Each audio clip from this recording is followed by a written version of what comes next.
ठीक है. Can you guys see the screen? Yes, sir.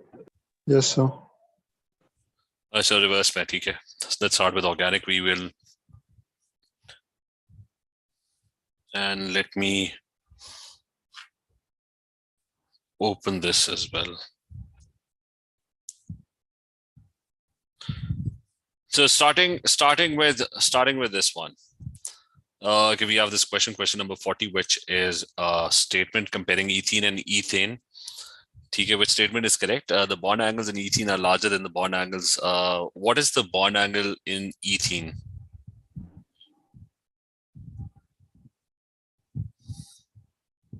Okay, what's the bond angle here? 120. Okay, so this one is 120. You've got 3 pairs of bonds. So that's fan-shaped, trigonal, planar, and that's 120 degrees. And what's the bond angle in ethane? 109.5. Because that's tetrahedral. So that's so the bond angles in ethene are larger than ethane. Ethene reacts with much more quickly with bromine in the dark than ethane does. Is that true? Yes, sir. Okay. Remember, UV light is needed for free radical substitution of alkanes. Without light, you can't have this reaction. Complete combustion of 0.01 moles of ethene or ethane produces the same volume of gas measured at room temperature and pressure. Is that true? How much carbon dioxide would be produced? That's the only gas that is produced, and it's going to be 2 moles of carbon dioxide, right? And this one would also produce. Yes.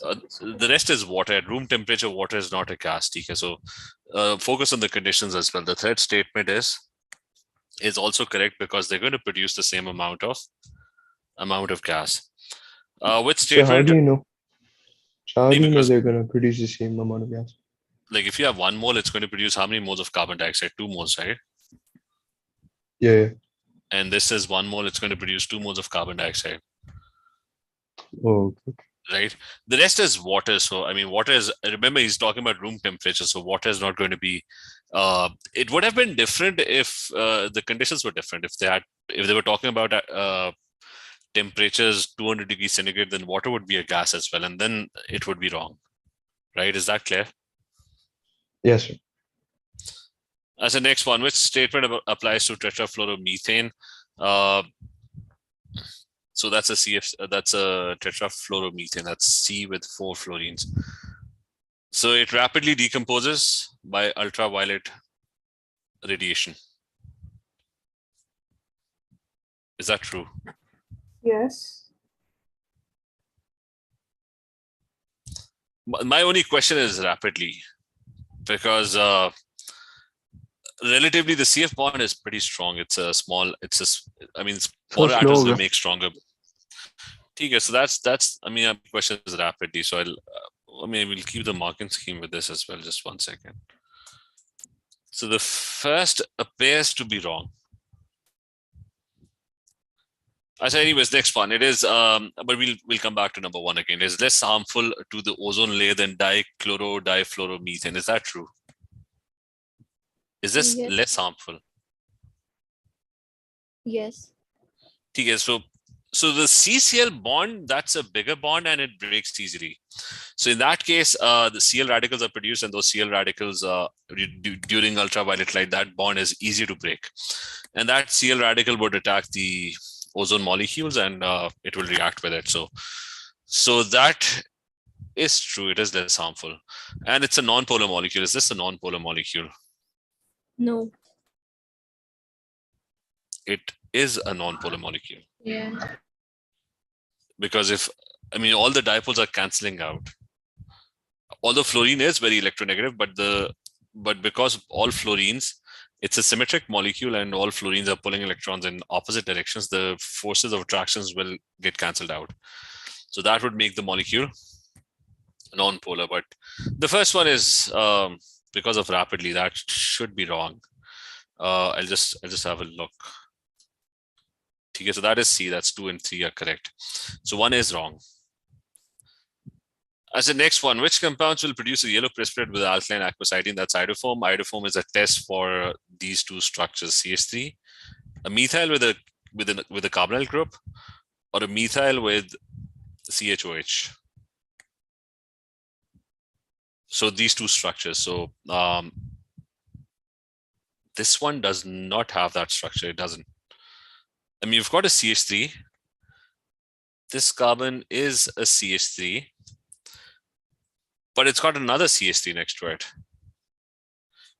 Remember the structure should have been CH3 with, on one side, there should have been an H atom, which is not there.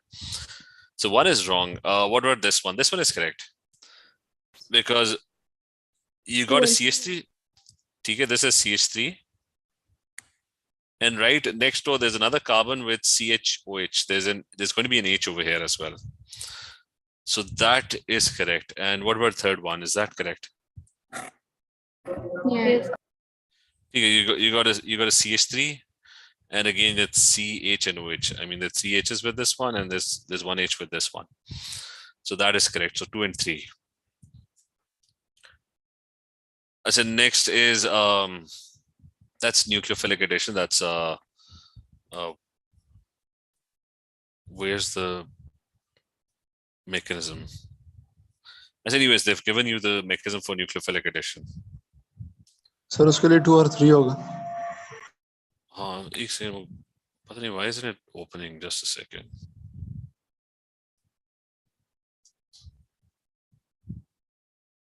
Okay, now it's open. As anyways, nucleophilic addition is this one.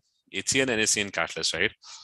And CN-1 attacks the carbon positive, and so this is what's happening in this reaction. CN-1 attacks the carbon positive. Which statement about this mechanism is correct? CN-1 acts as a catalyst. That is correct. We did a similar question to this one. NaCN is the catalyst. It provides the initial CN ions that come from the catalyst. What about the next one? It is a nucleophile. That is true as well, because it's negatively charged. It will be attracted to this carbon, which is positive, which is polar. It is an addition reaction. That's also correct. Nucleophilic addition. So yeah, all three are correct. Which statement are correct? Aluminium chloride dissolves in water to give an acidic solution. Is that correct? Yes. Okay, so remember this one. What happens in aluminium chloride is that it hydrolyzes very rapidly, and you have to remember the whole equation for that. This is the reaction that aluminium chloride initially dissolves, and then aluminium gets surrounded by water molecules. Because it has a very strong +3 charge, it repels all the hydrogens from water, and the water molecule hydrolyzes, breaks down into OH ions, and aluminium hydroxide is produced. So hydrolysis happens, and that results in the formation of a lot of H+1 ions. So you have rapid hydrolysis. Magnesium chloride dissolves in water to give a solution of pH close to 7. Is that true?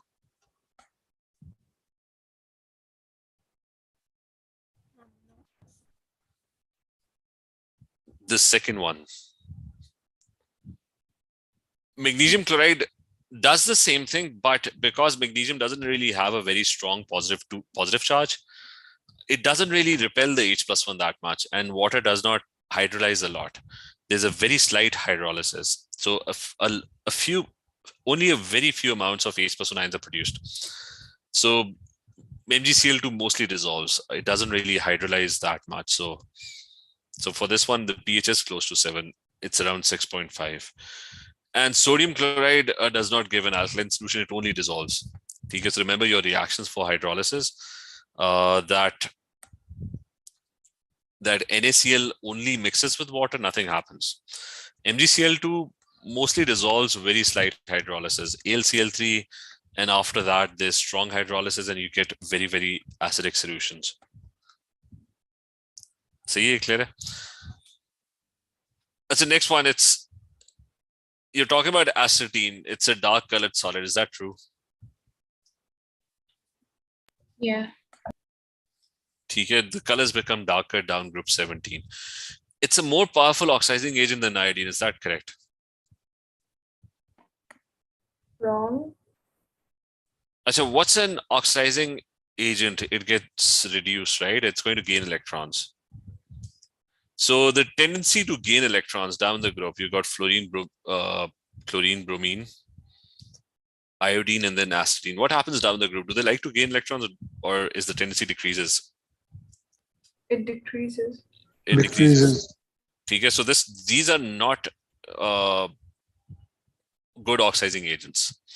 The top ones are the stronger oxidizing agents. They really like to gain electrons. So it's not a more powerful, it's going to be a less, this is going to be the least powerful oxidizing agent. So that's wrong. Its hydride is more, its hydride, is it stable or unstable? Unstable. Unstable. Stable. Because that's unstable. Why? Because bigger atoms, they make very weak bonds. So the bond will break very, very easily. So it's not going to be more stable. It's going to be less stable. So only one is correct in this case. Next one, you got 34, which Sir? is, yes. Sir मेरा question है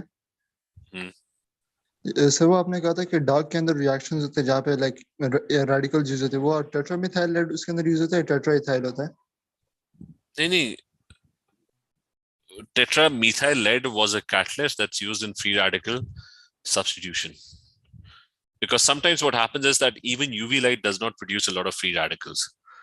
Free radical substitution depends on this is free radical substitution, right? The one over here. Now in free radical substitution, it's very important that radicals are produced. Sometimes what happens is that the UV light is not strong enough, especially for bromine, it's not strong enough to produce a lot of radicals. So in that case, you add extra radicals by adding tetramethyl lead as a catalyst. Clear? Yes, sir. So, I mean, sometimes what will happen is that the UV light is not strong enough, or the activation energy is not there, that not a lot of radicals are produced. So the reaction, propagation, and termination steps will not happen until and unless the first step happens. So tetramethyl lead is sometimes added as a catalyst to increase the number of radicals. As anyways, moving on, there's this reaction. What will increase the rate of the reaction but will not change? Remember, we're talking about the rate of the reaction. And he's saying that it would not change the distribution of molecular energies. Addition of a suitable catalyst, does it? Is that true? In this case, will it increase the rate and will it keep the Boltzmann distribution unaffected? No. Yes. No. Now, remember, catalyst does not affect molecular energies. Like if there's a container that's full of gas, adding a catalyst will not increase the energy of the molecules or decrease the energy of the molecules. Is that clear? I mean, this is what a Boltzmann distribution looks like, that the horizontal axis is your energies. So what happens is that adding a catalyst, you have a point of activation energy. What happens is that the curve remains unaffected. The only thing that happens is that the activation energy decreases. So catalyst does not change the energy of the molecules. So addition of a suitable catalyst is correct. Increase in concentration of hydrochloric acid. Will it speed up the reaction? Yes. I mean, it should, right? Will it change the Boltzmann distribution? No. Yes. No, it won't. Like if you just have more particles now, the distribution of the energies of the particles, I mean, you're not changing the energy of the particles, right? Is that clear?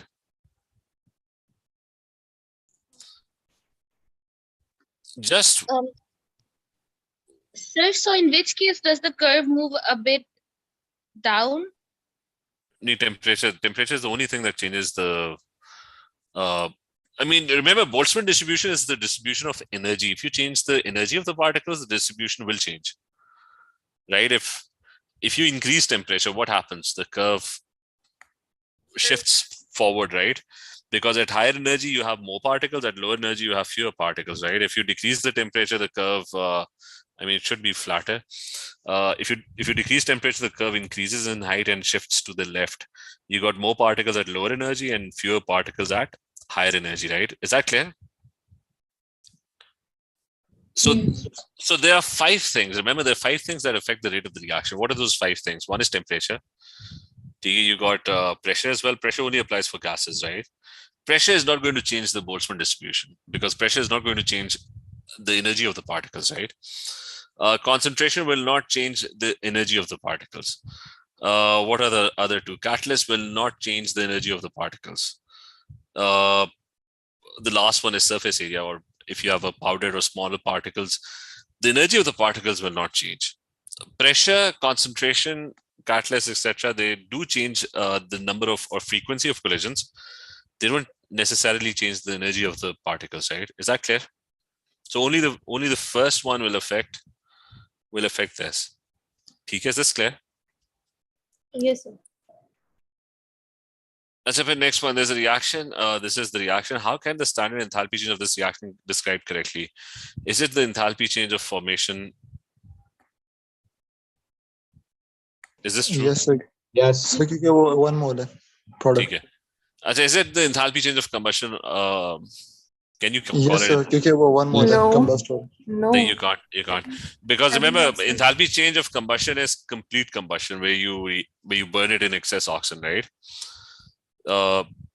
Oh, sorry, incomplete combustion. So this is incomplete combustion, so you can't call that. And the last one is also incorrect. That's no longer in your course, but obviously that's incorrect. As a strong hydrogen bonding present in liquid water causes an increase in which properties? Hydrogen bonding, viscosity, will that increase if something has, is this true? No. Yes. Yes. I mean, what is Yes. viscosity? Viscosity is the stickiness. Like if you have liquid particles and they are all very strongly attracted to each other, then viscosity is the resistance to flow. So if particles are really attracted to each other, strongly attracted to each other, they're going to be very viscous. So strong hydrogen bonding will do that. It will make things viscous. That's why water sticks to things. Like you throw water on a vertical, like on a window, the water is going to stick to it. It's not going to flow very easily. Like most of it would flow, but I mean that's why water sticks to things. That's what makes it viscous. Boiling point. The other two are also correct. Like boiling point is obviously it's going to be higher. Won't the boiling point of water remain same? Huh? The boiling point of the water, won't it remain same? What we are doing is, what they're saying is that if some liquid, whatever the liquid is, if it has a lot of hydrogen bonding, what will be its properties?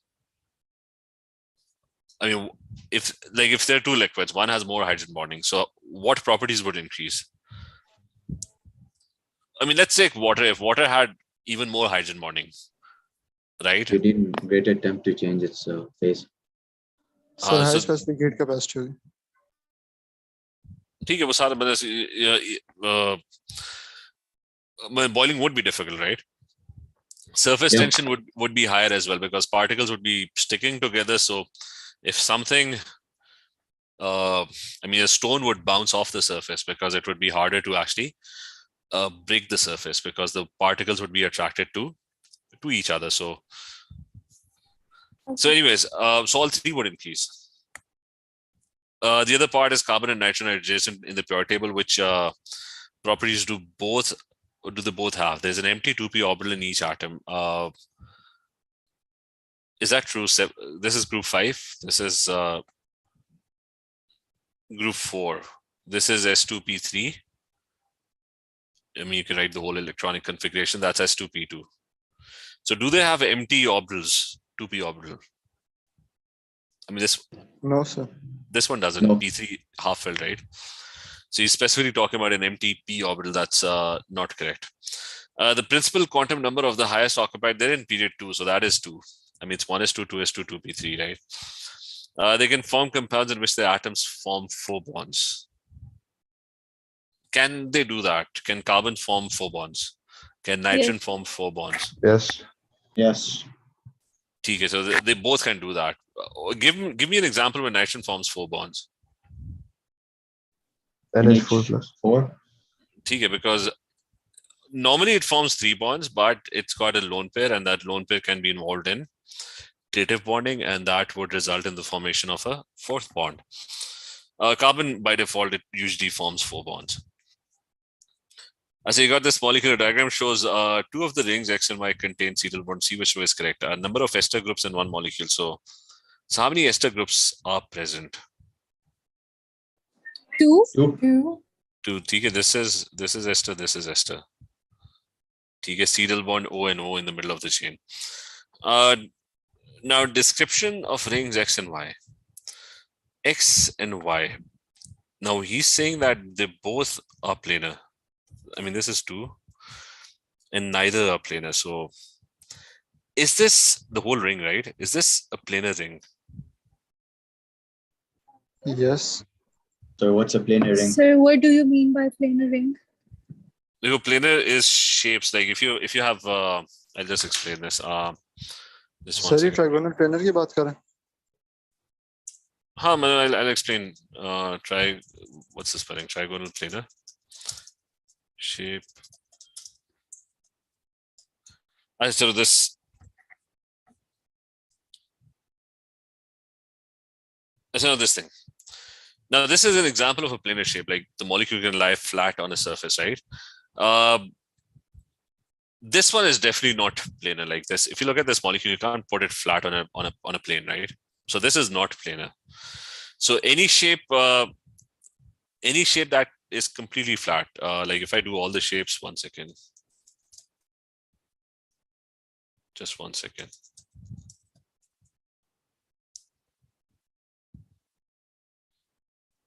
Now this one, here are your basic shapes, right? So trigonal planar is planar, right? Tetrahedral is not planar. You can't put it flat on a surface, right? This one is not planar. This last one is also not planar. The first two are planar, even bent, although these are not all the shapes. Let me just find all the shapes, if there is one. But anyways, moving to this one. So that depends on the shape of the molecule, whether it's trigonal planar or not. So I'll draw this one. What is the shape of carbon over here? Is this planar or not? This one. It's got 1H. And this one as well. Are these two planar or not? Yes. Yes. This is actually trigonal planar. So carbon over here, if I draw a bigger version of this, it's going to be 120 degrees. It's fan shaped. This carbon can lie flat on a surface, right? It's like this. The other one is also planar. So this can lie completely flat on the surface. What about the next carbon next door? Is that planar, this one? No. Yes. Yes. I mean, that's also planar, right? It's got 3 pairs of bonds. So that one is also planar. It's fan shaped. It can lie flat on a surface, right? So 120 degrees. So this one is planar as well. Now we're up till this point. What about the next carbon atom? No. No. So the next carbon atom, and let me use another mark. So the next carbon atom, this one, and this one as well, right? I'm talking about this carbon atom, and I'm talking about this carbon atom, right? Now these two are definitely not planar, and this one is also not planar. What is the shape of these carbon atoms? Tetrahedral. Tetrahedral. So it's tetrahedral, and what's the angle in tetrahedral, right? It's 109.5. So basically, what's going to happen after this is that it would become 3-dimensional. It's Sir? Is it 109 or 109.5? but usually it's, I mean, the correct version is 109.5, but a lot of times they use 109 as well. I mean, the rounded version is sometimes they use 109, but the correct one is 109.5. Anyways, so the point was that the molecule was planar up till this point. I mean, the ring was planar up till this point. He's talking about X and Y, right? And after this point, I mean, this carbon is also included in the same plane. After this, it becomes tetrahedral. What's tetrahedral? You got one bond coming out of the page. There's one bond that's going into the page, right? So after this, it becomes tetrahedral. So maybe there's a so maybe there's molecular geometry of cyclohexene. ये कर लेते हैं. अच्छा, so the molecule would be like up and down. You can't put it in one plane. It's going to be, you can't really.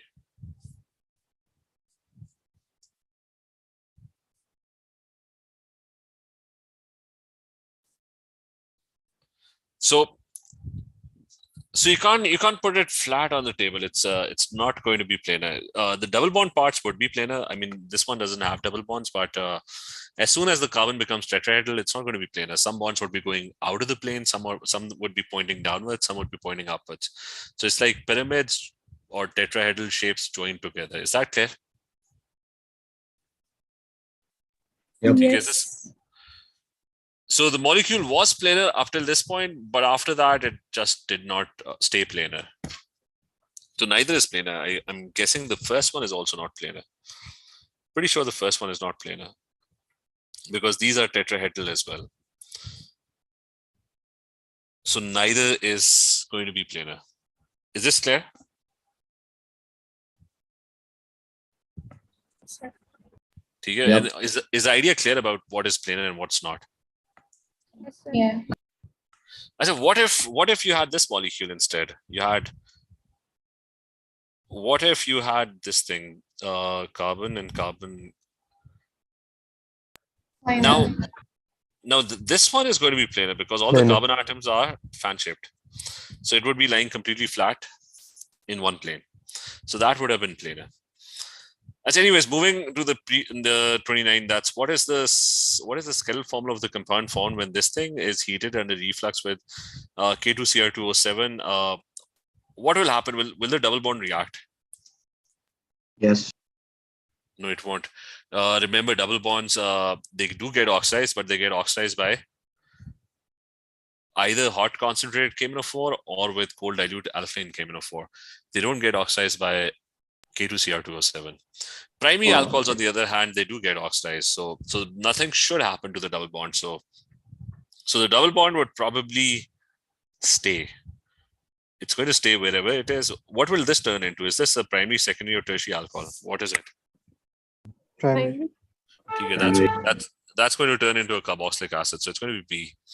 The double bond, that's one. Let me just confirm. 1, 2, 3, 4. So it's 1, 2, 3, 4. The double bond is at the right position. The last carbon turns into a carboxylic acid. The next one is you've got compound X is treated with lithium aluminium hydride, LiAlH4. The reaction, yes. Sir, can you please explain why won't the double bond break? For double bond, you need a stronger oxidizing agent, KMnO4. You need KMnO4, not K2. K2Cr2O7 is a slightly milder oxidizing agent, so it doesn't really work with double bonds. And double bonds have two types of oxidations, but both of them, it's either hot KMnO4 or with cold KMnO4, not with K2Cr2O7. Is this clear? Yes, sir. So next is we've got this one. As a lithium aluminium hydride, that's a reducing agent. So who gets reduced? Either ketones, LiLH4 aldehydes back to alcohols, or you can also have carboxylic acids. They also get reduced by LiLH4 and they will turn back into aldehydes and further reduction to alcohols. So basically carboxylic acid, aldehydes and ketones, they all turn into alcohols. So you got this molecule over here. Hanji. Sir ये पास paper के अंदर वो जब मैं कर रहा था तो उसके अंदर लिखा होता है LiLH4 NaBH4 इस तरह से लाइक एक ऑप्शन गिवन होता है तो लाइक दोनों यूज कर सकते हैं इस टाइम पे या डिपेंड करता है नहीं इसमें what is important is you must remember that aldehydes and ketones can be reduced by NaBH4 as well as LiLH4. Both can work for them. But carboxylic acids, they only get reduced by LiLH4. NaBH4 is a slightly milder reducing agent, so it doesn't work with carboxylic acids. Is that clear? So for aldehydes and ketones, you don't have to worry. You don't have to worry about. You can choose either one of them. But with carboxylic acids, you have to be very specific. It has to be LiLH4. As anyways, coming back to this. So what will happen? This will turn into alcohol. This will turn into carboxylic acid would also turn into an alcohol. So which is the right one? That's D. ठीक है sir. So you got D. The only thing is, yep, that's D. Are the number of carbon atoms right? That's 1, 2, 3, 4, 5. 1, 2, 3, 4, 5. Okay, that's the answer. The previous one, which reaction will produce propionic acid as one of its products? Now this is what kind of oxidation is this? And what will happen to this molecule? Strong and the double bond breaks. Okay, so the first thing is the double bond would break. I would have to draw this. It's H and CH2, CH3. And this other side is 2 CH3s, right? So the double bond breaks, right? What will this carbon atom turn into? Carboxylic acid. Carboxylic acid. So that turns into carboxylic acid. And it will become C double bond O. What is the other one? This Ketone. one. Okay, that's going to turn into ketones. So the first one is correct. Just remember, 2 hydrogens with the double bond carbon, that's carbon dioxide and water. 1 carbon chain with the double bond, that's carboxylic acid. 2 carbon chains, that's a ketone. That double bond carbon will turn into ketone. So you're getting propionic acid. That's correct. You're getting propionic acid. What about this one? It's heated with NaOH aqueous. What is this molecule? In B, CH3, I mean this one. Ester. Okay, so this is CH3, CH2, and C double bond O and O, followed by CH2, another CH2, and another CH3. So if I heat it with an alkali, what will happen? The ester is going to break, right? It will get hydrolyzed. And this side will turn into Sodium salt. it should have turned into carboxylic acid, but because you're using an alkali, it reacts with the alkali to form a salt. So I guess you're not getting carboxylic. This other side will turn into an alcohol. So you're not really. I said we already got the answer, by the way. It's the first one, right? Yes. So when for part B, you do the line between the C and the O. Is it meant to be next to it on the right? Which one? Where you broke the ester. Yeah. Like if you break it there, doesn't that mean the O gets to the right side? And then in the answer. This O gets to the right side. It turns into an alcohol. This side. Yeah, but then where did the other O go? I mean, water is coming in, right? Oh, okay. It's from the basically what's happening is this carbon has a positive. I mean, the mechanism is not important, but what's happening is like the water is a very polar molecule, right? So water, the negative part gets attracted to the carbon over here, and basically adding the alkali or whatever or acid ionizes the water, so it actually turns into OH-1. So the OH-1 gets attracted to this carbon atom, right? And this other oxygen has lone pairs as well, so it's negative as well. So H+1 from water gets attracted to this one, right? Is that clear? Okay, anyways, you don't have to go into details. Yeah, I got it. Thank you. I just see you got this other reaction. HBr is formed. Try HBr. So what will happen? The OH will go, right? And now major is asking for the major product, right? So where will the H and Br get added over here? On this one, what will get added to? Huh? Carbon with most hydrogen side. Okay, so H will probably go with this one, right? Yep. And Br will go with this.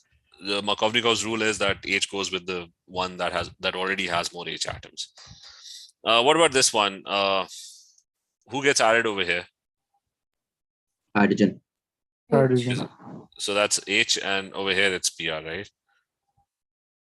So it's going to be H and Br. Anyway, so and this becomes also, remember, alcohols also, they would also get substituted, this reaction with alcohols. Alcohols with HBr plus heat, they would also turn into halogenoalkanes. So that will also happen. So anyway, so the answer to this one is I mean, they obviously won't show C. the H. It looks to be C.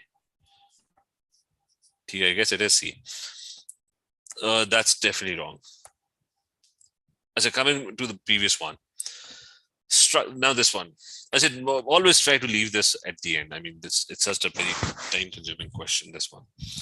Now, structural isomerism and stereoisomerism should be considered when answered. So you have to consider both.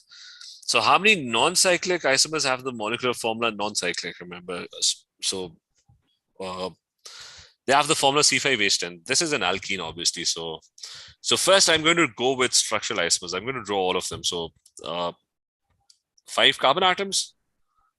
And you got a double bond over here. What's the other one? You can have a positional isomer, which is that you can have 5 carbon atoms. And you can have the double bond over here. Can I have any other positional isomer with this one? I mean, not with this carbon chain. I can't take it. So I would have to change the carbon chain. So I can have 4 carbon atoms and 1 carbon as a branch. I mean, that's the only, because if I put the carbon over here, that's the same thing. So I can't change the position of the carbon branch. I can only do double bond positioning, right? So double bond is over here or over here. It's the same thing, right? Another one could be the double bond being in the middle. So that would be 4 carbon atoms, carbon branch, and the double bond is in the middle. And the double bond could also be at the end as well, at the other end. Because it's an unsymmetric molecule, so the ends are different. Right? So you can have that as well. Hanji. So ये अगर आप या right पे या completely left पे exactly same नहीं होगा? No, it's not, because it's unsymmetric, right? The right side and the left side are not the same. Okay. If you look at the right side, you can compare this. You got a double bond and you got a carbon, it's got a branch. Over here, you got a double bond and you got a carbon, it doesn't have a branch. So the sides are different, right? Is that clear? Yes, sir. In this case, it would have been the same. Like you put a double bond here, you put a double bond here, that would be exactly the same. I say, anyways, I can't have any other branched isomer in this case. Like I can have 2 branches, but then I can't put a double bond anywhere. Because if I put a double bond, the carbon in the middle would have too many bonds. So I can't go with more branches. So these are the only possible branched positional isomers that I can have. I can't have further branches. So that's it.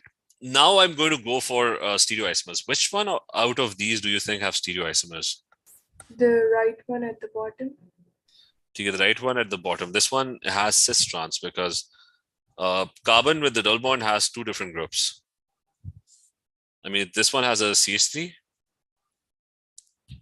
and it's got the other one also has 2 different groups. So there would be 2 versions of this. There would be a cis version and there's going to be a trans version. This would be counted as 2. Any other apart from this? No. Okay, this one doesn't have cis trans because it's got 2 H's. This one can't have cis trans again because it's got 2 H's. This one also has no cis trans, both sides are H's. This one doesn't have cis trans because both sides have CH3s. So you got 1, 2, 3, 4, and 2 of these. So that's 6. Okay, is this clear? How is it 6? Can you go? No, this is 1, 2, 3, 4. And there are 2 versions of this. I mean, there's a cis version and there's a trans version. So 4 of these and 2 of these. Because you also had to include stereoisomers, right? I mean, there are 2 versions of this, right? There's a cis molecule of this and there's a trans molecule of this. Is that clear? Yes. So 4 of these, they don't have any other versions. They don't have stereoisomers. So you have 4 isomers, 4 structural isomers. The 5th one has 2 of them. So 1 of this and 1 of this. So that's 6. And so what is this one? What is the monomer of this thing? Now this is, so you got a polymer chain, right? Now the first thing is, how do you figure out what the monomer is? So now this is a section of a polymer chain. Remember, this is not a repeat unit. First thing is you would have to figure out the repeat unit. Where do you think the molecule starts repeating again? I'm assuming it's this thing, right? Yep. Because then you have the exact same thing, and then you get this thing as well, this thing as well. You get this, and this is the point where it starts repeating again, right? So that's so the first thing is from this section of the polymer, I've figured out the repeat unit. So I'm going to draw the repeat unit now. I'm going to draw with carbon atoms, right? So there's a carbon over here. There's this continuation bond on this side, and then you have. So then you have this carbon, and you got carbon branches, and you got carbon, another carbon here, another carbon here. And then you have another continuation bond, right? So this is this section over here, the one that I've, so this is my repeat unit, right? And this is my continuation bond. These are my linkages. So what I'm going to do is I'm going to break these linkages. Okay, that's what I'm going to do. Just hold on 1 second.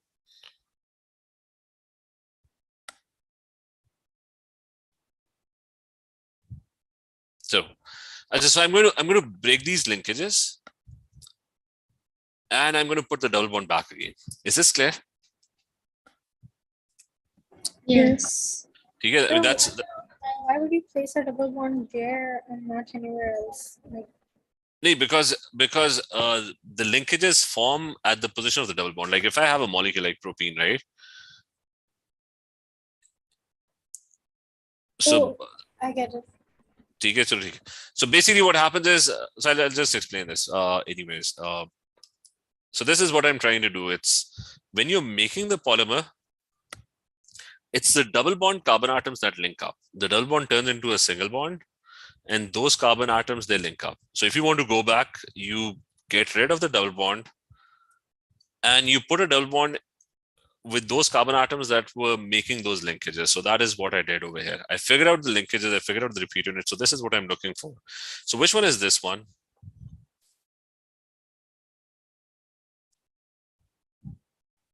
Which one does it? A. I mean, they've drawn a rotated version. It's so let's start with, let's start comparing. That's 1, 1. TK, you got another, that doesn't look like A. It does look good. Second carbon atom, right? That's the second carbon atom, which has a double bond, right? Then you move to the third carbon atom. So this one is the third one, right? I think it can only be A because there's a double bond with second carbon atom. And all of them. Yeah, exactly. So this thing only, the first three are matching, and they only match with this one, the first one. But the rest also, you can do the rest as well. This carbon atom, from the third carbon atom, there's a fourth and the fifth. So you got a fourth and fifth carbon atom after the third one. And from the same third carbon atom, you got another branch where you have the sixth and the seventh and the eighth carbon atom. So you got, from the same third carbon atom, you're getting the same sixth, seventh, eighth carbon atom. So if I followed the carbon links, I got the same thing. So this thing exactly looks like. Sir? Yes. So you assume that the carbon where the first repeat unit and the second repeat unit, that's the carbon with the double bond, yeah? This one you're talking about? No, the third one.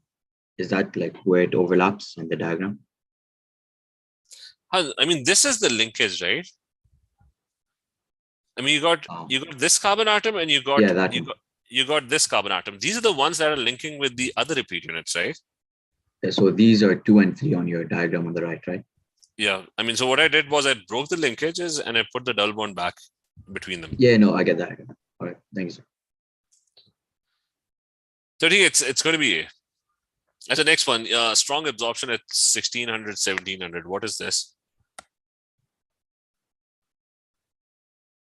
Like when you get a strong absorption at 1600, 1700.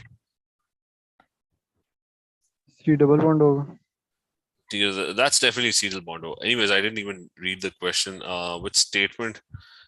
I mean, this is definitely serial bond O, right? This infrared spectrum shown was from a compound J, so we don't know which statement or J is correct. So it definitely not serial bond. It does have a serial bond O. Neither serial bond O. It does have a serial bond O. So we only have to choose between A and C.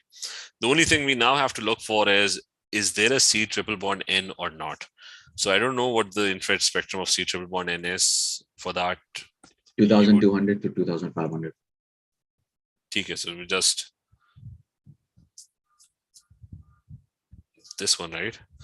So 2200 to 2250, right? So that's pretty sure there's nothing in this range. 2200, there's no absorption, so no C triple bond N. So the answer is going to be what? C. C. Okay. As a 22, you've got diagram shows the structure of ethane dioic acid. Ethane dioic acid reacts with this is ethane dioic acid in the presence of few drops of sulfuric acid to form a diester. So alcohol, it's forming an ester with ethanol, and it's a diester. Why? Because you'll have one ethanol molecule. It will react with the carboxylic acid over here. The H and OH will be lost, and the carbon will bond with the oxygen over here. This is CH2, this is CH3. There's going to be another alcohol from the other side, ethanol. Sir? हाँ जी. Sir, इसमें 2 water molecules liberate हो सकते हैं? So 2 more water molecules will be liberated, right? So there's going to be a elimination or esterification reaction, condensation reaction. There's going to be a condensation reaction over here as well. So what is the structural formula of the diester? So we're looking for the structural formula. So it's CH3, CH2, then O. Where do you get this? Is it So you B? got, it's going to be B, right? Because they're looking for the condensed version, CH3, CH2, O, and then CO. So CH3, CH2, O, and then CO. So this is correct up till this point. I mean, this is correct up till this point. And then you have CO and O. So you've got CO and O, so that's CO2, followed by CH2, CH3. So that's also correct. So it's going to be B. And next one is which row identifies a suitable starting material and reagent that can be used to produce butane nitrile. So how do you produce a nitrile? There's probably only one way of producing a nitrile, which is hydrolysis of not hydrolysis, nucleophilic substitution of halogenoalkanes. You take a halogenoalkane, you put CN-1 nucleophile, NaCN ethanolic is used, and instead of the halogen, you get a nitrile. So that's what we are looking for. Halogenoalkane, all of them are halogenoalkane. Now, since you're looking for butane nitrile, remember your starting material would have 3 carbon atoms, because whenever there's a reaction with nitrile, there's another extra CN that gets added, and the molecule becomes. I mean, butane has 4 carbon atoms, so the starting material will have 3 carbon atoms, and you need NaCN, and that NaCN has to be ethanolic. Okay, is that clear? So remember, whenever you want to make a nitrile, the starting molecule will have 1 less carbon atom. Is that clear? Sir, Yep. why not HCN? For this, you don't use HCN. That's For carbonyl compounds, right? I mean, वो that's reaction में आते हैं. you need NaCN ethanolic for carbonyls. When you make cyanohydrins where you have CN and OH both forming, that's HCN is the reagent, and NaCN is used as a catalyst Oh, in that case. Sir, why was the option not D? Why it's not D? The reason it's not D is it already has 4 carbon atoms. So if you have substitution and the Br gets substituted by a CN, right? Now you have 1, 2, 3, 4, and 5 carbon atoms. So this is pentane nitrile. Is that clear? Oh, okay. So to make butane nitrile, you'll start with 3 carbon atoms because the 4th carbon atom will come from the nitrile. So anyways, which ones are functional group isomers of each other? So butanol and butanol, they're definitely not isomers because the number of hydrogens are different. That's butanol and that's butanol. Sir, B. Pentanoic acid, remember esters and carboxylic acids are functional group isomers, but do they have the same number of atoms? Pent has 5 carbon atoms and this has 5 carbon atoms as well. So they're definitely going to be isomers. Eth is 2 carbon atoms, prop is 3, so that's 5. So they're definitely, if I want to draw ethyl propanoate, that's going to be double bond O. Ethyl is the alcohol side, that's 2 carbon atoms. And propanoate is the carboxylic acid side, so that's 3 carbon atoms on one side, 2 on one side. So anyways, this is, and pentanoic acid is going to be this one. Sir, Yes. sir, butanol का functional group isomer क्या होगा? ये किसका? Butanol का जो aldehyde है. A ketone is a functional group isomer of an aldehyde. Like you put the double bond O to the other one, that is a functional group isomer. That's a ketone, right? So why can't it be A? Because they're not isomers to begin with. They have different number of hydrogen atoms. This one has 10 hydrogens. That's 1, 2, 3, 4, 5, 6, 7, 8, 9, and 10. This one has 1, 2, 3, 4, 5, 6, 7, and 8. So they're not even isomers. Is that clear? Yes. These are isomers, but they are positional isomers. And these are not isomers to begin with. So it's going to be B. Anyways, next one. Which statement about nitrogen or its compounds is correct? In the Haber process, the temperature is kept high to give a good equilibrium yield of ammonia. Is that true? Sir, वो compromised temperature है. Okay, because the equilibrium yield is going to be higher at a lower temperature. It's an exothermic reaction. So since it's an exothermic reaction in the forward direction, to have a higher yield, you need a lower temperature, right? So the first statement is wrong. It's not going to give you a good yield if you keep a higher temperature. So the reasoning is also wrong as well. Nitrogen gas is unreactive because of the strong nitrogen-nitrogen double bond. Is that true? Yes. No. Yeah. No triple bond. There's a It's triple got a- bond. There's a triple bond to begin with, not a double Oh, bond. yeah. Okay. As a nitrogen monoxide will react with carbon monoxide, and where did nitrogen monoxide come from? As I sorry, it's about nitrogen and its compound. I say it's going to react with carbon under pseudo. Is that true? Yes, yes. Yep. Where does this happen? Yes, sir. And Catalytic converter. Catalytic converter. Okay, that's your catalytic converter, so that's true. The formula of ammonium sulfate is definitely. What is the formula of ammonium sulfate? What's wrong with this? NH4 Okay, because twice. okay, that's going to be twice, right? Anyways, next one. How does concentrated sulfuric acid behave when it reacts with sodium chloride? He's talking about this reaction. Does it behave as an oxidizing agent, reducing agent, or just an acid with NaCl? Just an acid. Okay, because there is no redox reaction. He's talking about Where's group 17? This one. So Cl-1 doesn't like to lose electrons. It's a pretty bad reducing agent. So sulfuric acid only behaves as a proton donor. It just gives its H+1 to Cl-1, that's it. So it behaves just as an acid. No redox reaction happens in this case. So as an acid only. A student investigates calcium nitrate crystals. So he's heating it. So it's definitely going to decompose. The products are going to be calcium oxide plus NO2 plus O2, right? So anyways, that's those are your products. Water with a few drops of litmus paper. Okay, that's fine, and lighted splint. What will happen to the litmus solution? Blue or red? What will happen to it? Red. Red. And why would it turn red? Acidic. Acidic oxide. Because NO2 is an acidic gas, it will form nitric acid and nitrous acid. So it will become, and what will happen to the splint over here?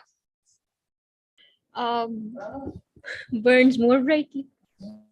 That's C. Because you got oxygen gas. Sodium, magnesium, and aluminum are 3 elements in period 3 of the periodic table. Each element forms an oxide. Which row is correct? Sodium oxide. As a sodium oxide, it is basic, right? It is giant ionic.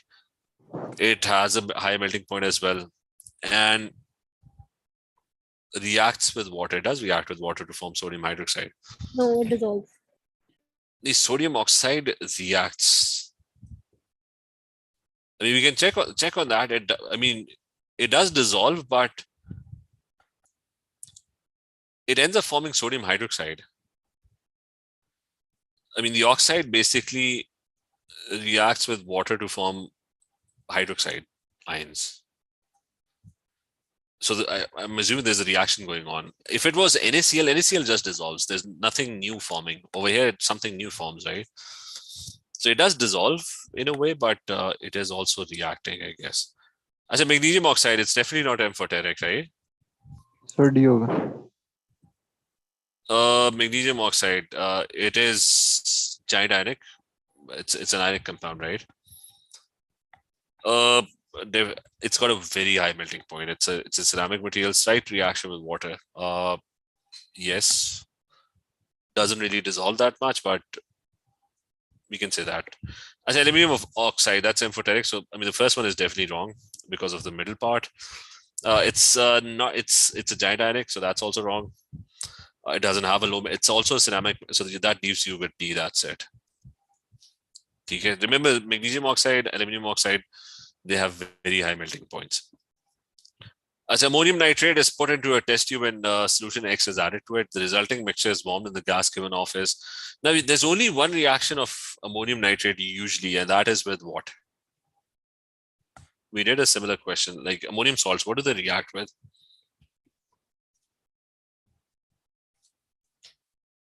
Bases? They react with bases, like sodium hydroxide, and they'll form salt, water, and ammonia. So the salt in this case would be NaNO3 plus water, and the gas that's given off is ammonia gas. So it's going to be NaOH, and the role of, I don't know what X is, solution X, that's acting as a base, right? So it's a proton acceptor. I mean, this is a proton acceptor. The OH minus 1 accepted a proton from NH4. The NH4 gave the OH ion an H plus 1. The NH4 turned into NH3. The OH ions, they turned into H2O. They gained an H plus 1 ion, and you're left with NaNO3 in the middle. That's your salt. Is this clear? Remember this reaction. I mean, a lot of people don't remember this reaction. Ammonium salts, they react with bases to form salt, water, and ammonia gas, where the ammonium ion is the one that's acting as an acid because it donates a proton, and the base is a base, right? It's accepting the proton from the ammonium ion. So you got this reaction, and which statement is correct? The oxidation number of chlorine and hydrogen both change in the reaction. Chlorine and hydrogen. Is this true, the first one? No. It's C. Hydrogen is probably not changing in this one. So in the cold, it will produce NaClO instead of NaClO3. That's true, because, and remember this reaction that in the hydrolysis of chlorine, which is given over here, you have to remember this. In cold NaOH, it produces NaClO, and in hot NaOH, it produces NaClO3. So next is compound Z is insoluble in water but soluble at low pH. Low pH means it's soluble in an acid, right? So what is the answer? That it dissolves in an acid, but it's otherwise insoluble. D. D. It's A. D will not have any reaction with an acid. Who reacts with acid? Like, what things react with acids? Metals react with acids. You got bases, metal oxides and metal hydroxides reacting with acids, bases. And the third thing that reacts with acids is carbonates, right? So metal carbonates react with acids. You also have ammonia. Ammonia is a base that's also going to react with an acid to form an ammonium salt. But in this case, the first one, carbonates are usually insoluble. So barium carbonate otherwise is insoluble. But if you react it with, let's say, HCl, it's going to form barium chloride. And that barium chloride is very soluble in water and NH3. Not NH3, the carbon dioxide, sorry. Is that clear? Yes. That it dissolves at the low pH, which is acid. It dissolves in an acid. Sulfates have no reactions with, it can't be C because it was already very soluble. I mean, barium hydroxide will react with an acid as well. But initially it was soluble, so that's why it can't be C. As the next one is X and Y are oxides of different period 3 elements. If 1 mole of X is added, the solution formed is neutralized by exactly 1 mole of Y. What could be the identity of X and Y? So 1 mole of this reacts with 1 mole of this. So firstly, one of them should be acidic, the other one should be basic. So it could work for the first two as well, but let's start with this one, SO3 and Na2. So let's try P4O10, right? And you got Na2O. Can you figure out what the reaction is? What is going to be produced? I said, now remember this one. Whenever you see P4O10, what acid is formed when P4O10 dissolves in water? Like oxides with water. H2PO4. H3PO4. Do you get this one? I said, remember P4O10, it forms a phosphoric acid, right? And Na2O forms NaOH. So when you're making this specific reaction, think of P4O10 not as P4O10, think of it as H3PO4. And think of Na2O as not Na2O, but think of it as NaOH.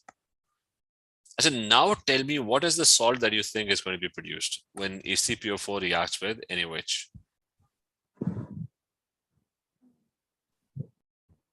PO4. It's going to form, the salt is going to be Na3PO4 because PO4 has a charge of -3. So it's going to be Na3PO4, right? So that's going to be produced. And that's your reaction, right? So we figured out what the product is going to be. So always remember, think of P4O10 not as P4O10, but think of it as H3PO4. Then you will be able to figure out what the product is. Now, if I try to balance this, balancing this would be slightly difficult. But remember, he said that 1 mole of X is added to water. The solution formed is neutralized by exactly 1 mole of Y. So 1 mole of X reacts with 1 mole of Y. There are 4 P's, right? So there's going to be 4 P's. There are 12 nitrogens over Na. So 6 Na over here, right? And now it's balanced. But it's coming out to be 1:6. So it can't be C, right? Is that clear? Yes, sir.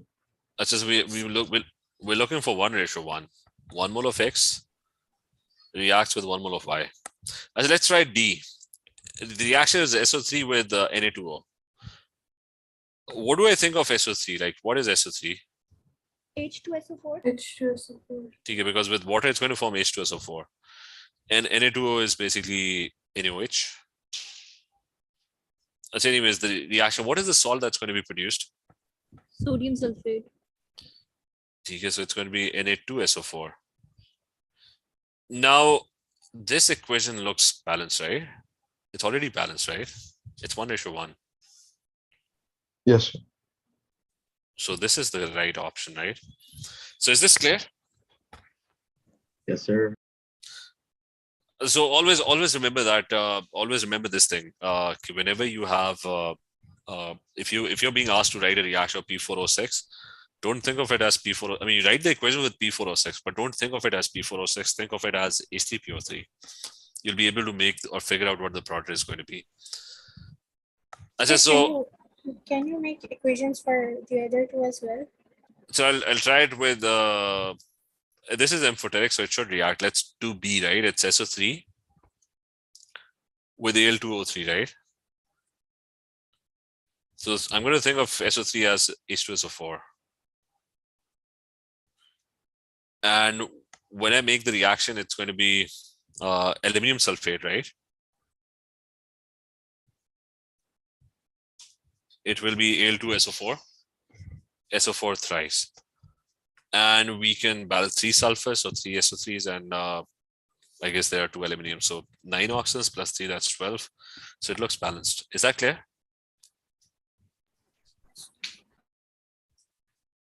You Yes, can do you can do the same thing. Think of this as H3PO4, and you'll be able to make an equation with this.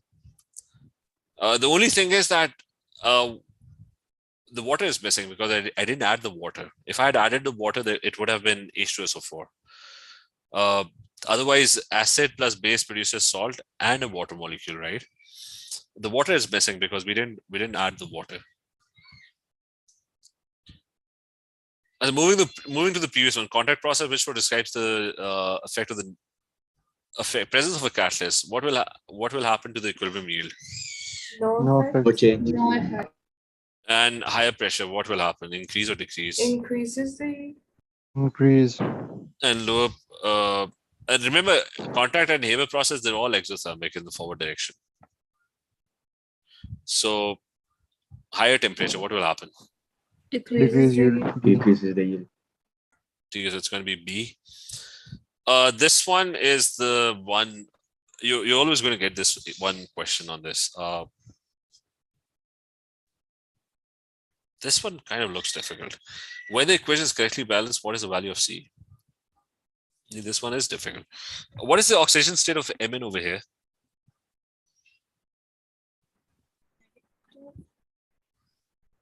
It's MnO4 minus 1. This is plus 7, right? yeah +7. And this is plus 2. As a one, they've done us one favor, which is because it was difficult to balance, they already gave us 2 for this one. So E would be 2, right? Yep. Because Mn is going to be balanced. If there are 2 Mn's on that side, this is going to be 2, right? By default. So you got plus 7 and it's going to plus 2. So that means it has gained how many electrons? It's gained 5 electrons, right? And there are 2 of them. So the total electrons gained are 10, right? Is that clear? Yes. So let's do the other stuff now. What are they looking for? They were looking for the value of C, right? So Mn has already been balanced. Now should I balance?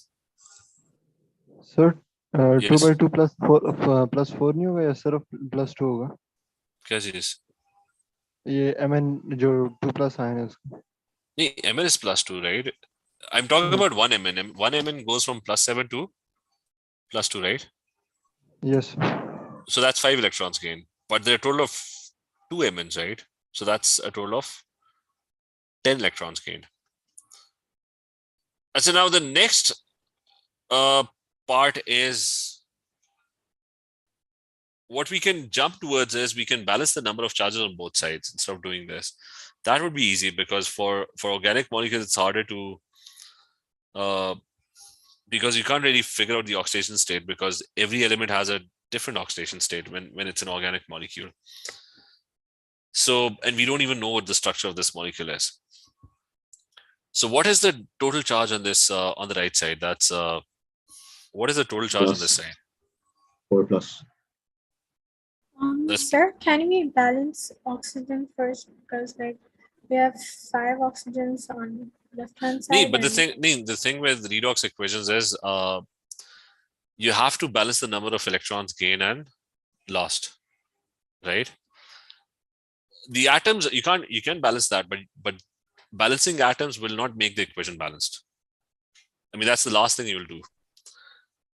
Acha, what's the total charge over here on the left side? That's Plus 8. minus. Nee, that's -2, right? Like ignore Oh yeah, my bad. the overall charge.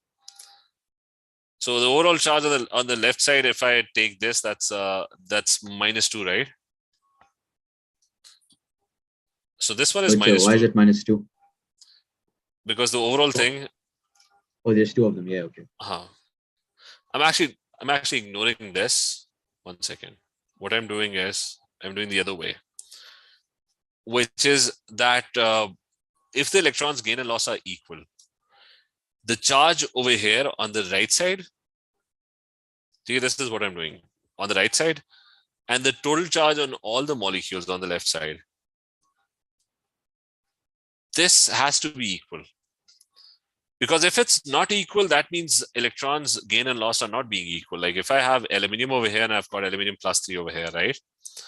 So if the left hand side and the right hand side total charges are not equal, that means like this is 0 charge over here, there's +3 over here. That means I need to add 3 electrons over here. Is that clear? Because the electrons gain and loss are not being equal. The charges on both sides of the equation, if it's a balanced redox equation, it has to be equal. So this is what we're trying to do. So we already figured out, we'll do this quickly now. So what we have already done is we've figured out that this is 2, so this is going to be 2. So the total charge, this is a neutral molecule, so it has 0 charge. This has +2 charge, but there are 2 of them. So the total charge on the right hand side is +4. Is that clear? That the total charge on the right hand side is +4. Sir, the Yep. total charge on the left hand side shouldn't it be -1 because of the hydrogen as well? I'm going to bring in the hydrogen later. So the total charge on the left hand side, what is the charge over here? That's -1, and there are 2 of -2. them, right? So that's -2. So how many hydrogens +1 should I have? 6. So I should have 6 hydrogen +1s, so that I can have a charge of +6, and that will be in that way. This would be equal. The right hand side would become equal. So C over here would be 6. D, sir, D, no doubt. So it's going to be D. Remember, you can't for organic molecules, if you get, I mean, these are the slightly tougher redox equations. For organic molecules, it's pretty hard to figure out the oxidation states of. I did another question similar to this previously as well. Like if I have an organic molecule, all the carbons are not having the same oxidation state. So you can't use the same formula. Like you figure out MnO4 oxidation states. That's very easy, right? But big organic molecules, it's pretty hard to figure out the oxidation state because each carbon has a different oxidation state. Is that idea clear? So these 2 carbon atoms, you can't use the same old technique, which is you sum them up and make it equal to -1. That won't work because the 2 carbon atoms over here are not going to have the same oxidation state. Like this one has 2 oxygens. So this one is getting oxidized. The other ones are gaining hydrogens. They've got hydrogens. So they would have a lot lesser gain of hydrogen is reduction. Gain of oxygen is oxidation. So the carbons are not equivalent. They're not exactly the same. Is that point clear? So in questions like these, do this techniques. The charge on the left-hand side should be equal to the total charge on the right-hand side. And in this case, we were just looking for C. Is this question clear? Yes, sir. Yes, sir. Okay, so next one, 1.8 grams of heat. So this is, what is the approximate volume turns to steam with the water pressure? So this is PVC to nRT. So that's pressure is already given. That's 200. It should be in pascals. Volume is going to be calculated. That should come out to be in meter cube. Moles is 1.8 grams of water. That's divided by 18. R is 8.31. Temperature should. So what's the temperature? That should be Plus 278. is this 400 kelvins? 400 kelvins, right? 500. 500. 500. So do you find? Tell me what the answer is. B. Okay. And just make sure when you're practicing for past papers now, do these calculations. You have to be very good with your calculator. Practice doing questions on your calculator. Just don't ignore like you did this and try and use your calculator as much as possible. Anyways, you got this question, you've got N5 plus 1. So which one is the correct option? He's saying there's a molecule, it's an ion, that's N5 and it's got a plus 1 charge.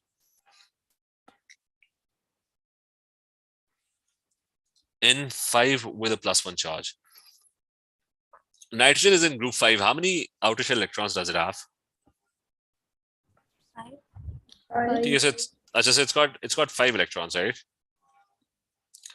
So that means there's going to be 5 nitrogens, each one having 5 electrons in the outer shell, but one of them would have this 1 electron lost, right? So let's look at the. So C is that's 1, 2, 3, 4, 5, 6, 7, 8. The outer shells are complete. This is 8 as well. This is 8 outer shell electrons. This one also has 8. What's happening over here? That's 3, 4, 5, 6, 7, 8. This one also has 8. This has 5 electrons. This one has 5 crosses. This one has 5. I mean, what are the total number of electrons? That's 5 into 5. This should be 25. Just 1 second. 1, 2, 3, 4, 8. Another 8. That's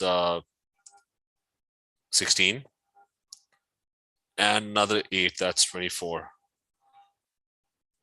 So C looks fine. That's 1 electron would be lost, right? So who exactly has lost that 1 electron? This one is 5, this one is 5, this one is 4.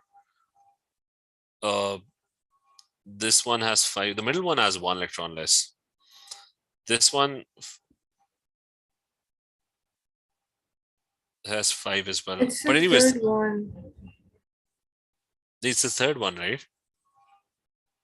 Yeah. So anyways, but we're pretty sure that it's got 24 electrons. What's wrong So with how the is other it ones? the third one? Just 1 second. My mouse is not working. Just hold on 1 second.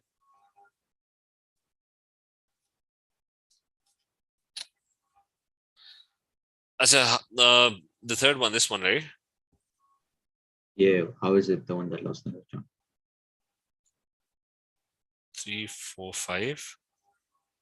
This one has dots as its electrons. That's 1, 2, 3, and 4, right?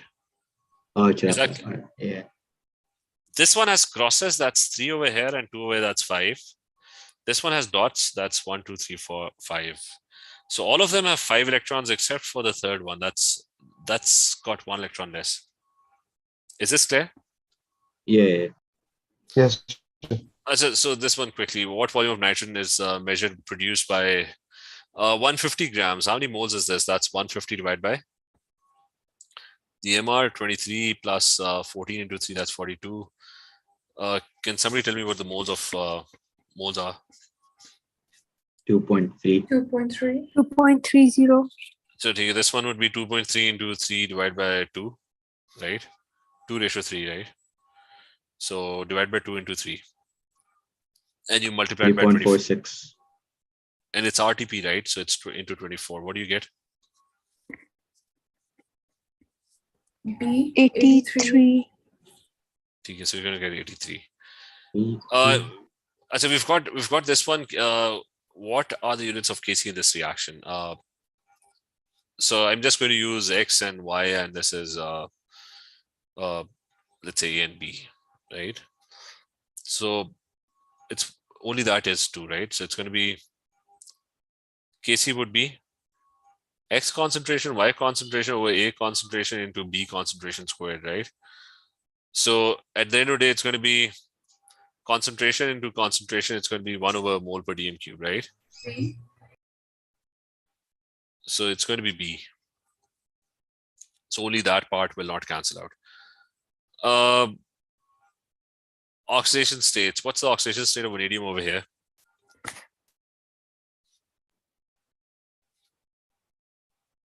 And we should be able to plus 5. plus 3, I guess. Plus 5, yes. The Plus question 5. is in here. Look, can anyone else see this question? Yeah, How so is I it can see. plus Yes, 5? I Isn't it can. full? VO2 plus 1, right? So it's V is X, oxygen is minus 2 times 2, and the total charge on the entire thing Right. is plus 1. So take the minus 4 to the other side, it will become plus 5. So SO2 is plus 4, right? V Yes, is sir. 3 plus. What is SO4 minus 2? Plus 6. 6. Okay, that's plus 6. Plus So 4 to plus 6. plus 5 to plus 3, So D. right? D. So you got this reaction, you have to figure this one out, and there was a similar question to this as well. So first thing, you have to draw the Hess cycle. You need to create another path. So we're going to create that path. We're going to connect the first one. NaHCO3 reacts with HCl to form NaCl, H2O, and CO2. So NaHCO3 will react with HCl, and it will produce NaCl, plus it will produce H2O, plus it will produce CO2. And you're going to produce 2 of them, right? And it's going to react with 2 HCls. This is going to be minus 38.97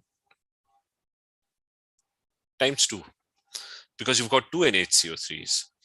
So everything gets multiplied by 2. That's the first one. Then Na2CO3 does the same thing. It reacts with HCl, and it also reacts with 2 HCls. It produces the same thing.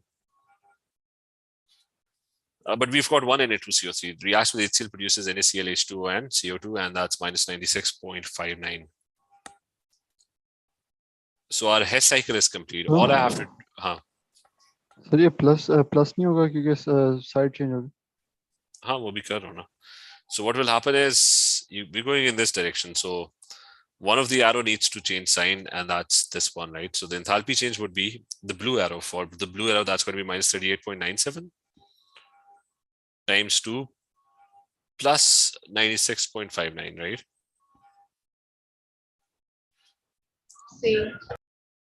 Okay, so that's giving you C. Which molecule does not have any angle at 90 or 180? A. Yes, A. That's all are 109.5. CO2 is linear. I mean, that's all tetrahedral. That's carbon making single bonds. CO2 is linear. That's C with double bond O's. That's 180 degrees. What is PF5? 90. The one has 90. But what is the name of the shape for PF5? Trigonal bipolar. Something octa?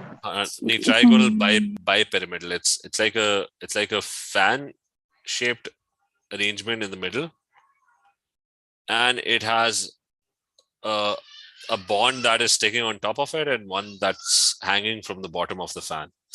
So these bonds will have an angle of 90 degrees with the fan.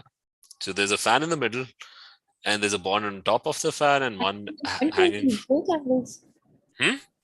90 and 120 degrees. Or only The fan has an angle of 120. This angle would be 90, or you can also call it 180, because if you're talking about the angle between these two fluorine atoms. But the smallest angles would be 90 and 120. SF6, what's SF6? octahedral. Octahedral. Octahedral, it's 90 degrees. All of them would be 90 degrees. And the last two bonds would be, one would be in front of it and one of them would be behind it. So the first question, we've got Fe3 plus. That's easy. That's it got 26. So protons would be 26, right? What's the neutrons? That's 54 minus 26. What do you get? Sir, we missed one. Yeah, that's just right. We'll do this. 28 Is it neutrons, 28. and the number of electrons would be 23. 23. For which hydrocarbon are the molecular and empirical formula the same? So butane. Are the molecular and empirical formula the same? No. No. Okay. Ethane, sir? Is it Ethane going to be 10? is ethane is C2H6. The molecular formula can be further simplified. No. Pentene is C5H10. Then obviously its empirical formula is different. That's going to be propane C3H8. You can't simplify this. Is that clear? So how can you simplify C5H10? Yes. C1H2. Oh, no, sorry. Okay. Any questions other than this paper? Sure. Sometimes they'll give you like a list of elements and say which one will deviate the most from ideal gas. How do you figure that out? Intermolecular forces. You look for the intermolecular forces. The one having van der Waals forces is going to be the least. It's going to be the most ideal. The one that, and even in van der Waals forces, the one that is the smallest, that will have the least van der Waals forces. The ones that have hydrogen bonding, they will be the least ideal. Okay. चलिए, let's yes. So वो आपने वो combustion analysis वाला था, redox वाला था, वो जो समझ में? ये वाला combustion analysis. वो आप एक oxidation state change कर रहे थे उसके अंदर. ये वाला, this one.